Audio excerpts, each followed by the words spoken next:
Paranormal Activity is a franchise that needs no introduction whatsoever. Shit's been dragged through the mud worse than an 1800s hooker after a night at the saloon.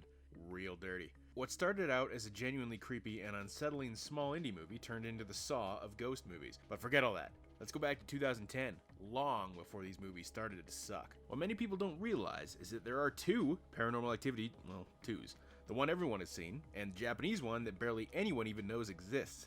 That's right, there's a Japanese Paranormal Activity sequel that is not official, yet also ties into the first movie via plot points.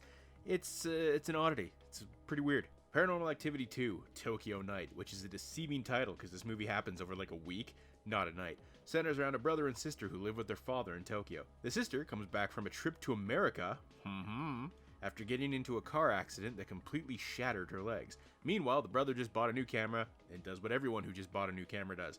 Films literally everything and acts like it's the second coming of Christ, even though this is 2010 and we all had iPhone 3s and shit in our pockets at that point. From this point on, it follows the same formula as the original movie.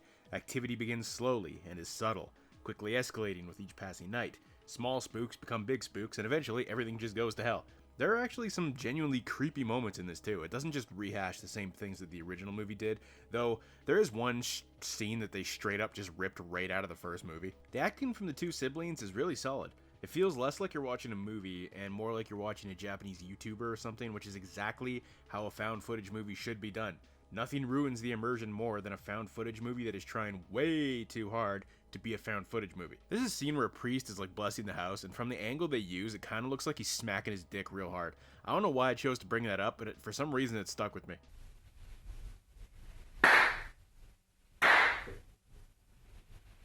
I know this franchise has a ton of die-hard fans, so I'm looking forward to the comments when I say that I actually like this movie more than the actual Paranormal Activity 2 sequel that we got. It feels more grounded and believable, whereas the actual sequel was when the series started to feel like Hollywood found footage rather than authentic found footage. I'd recommend this one, honestly. I mean, if you like the first movie and don't really like what the franchise became, but you still like the first movie, then you will like this one because it's very much in tune with the first movie and far less in tune with what the series became.